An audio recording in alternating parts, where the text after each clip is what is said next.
So hello mga kasingkit, ito na naman po tayo, nasa kalsada na naman si tayo. Yan. Nagyaya nga si Baboy na mag-ikot sa Soler tsaka sa Okada. Gusto niya ako dalhin doon para umikot lang kasi sa totoo lang mga kasingkit, hindi pa ako nakakarating sa lugar na yun.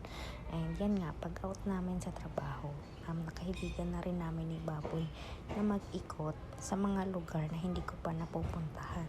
So ayun na mga kasingkit, nakakatuwa kasi lahat ng nadadaanan namin dito is puro may mga Christmas lights na sa kalsada. As in, ramdam mo na talaga yung Pasko.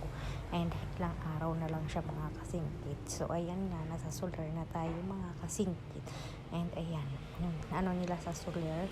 And pupunta naman tayo sa Okada. And madadaanan nga natin dyan mga kasingkit ang Kingsford Hotel. So ayan mga kasingkit. Ayan ang Kingsford Hotel na daanan natin. Sobrang taas niyan mga kasingkit. And ang next naman natin na madadaanan is ang Okada. Ayan, so samahan nyo kami mga kasingkit mag-joyride. Ayan na nga mga kasingkit ang Okada.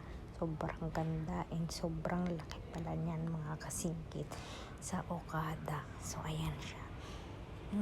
Sobrang lamig lang din ng hangin dyan mga kasingkit. Umikot kami dyan. So ayan na ang Okada. And yan, pag ikot namin dyan, nagpunta na rin kami ng perya. So ayan, maglalaro tayo dyan sa hagis-hagis. So ayan nga si Baboy, naghahagis-hagis dyan. And ako din mga kasingkit, naghagis din ako dyan. And nanalo kami dyan ng mangkok at saka isang plato. So ayan lang mga kasingkit. Bye-bye!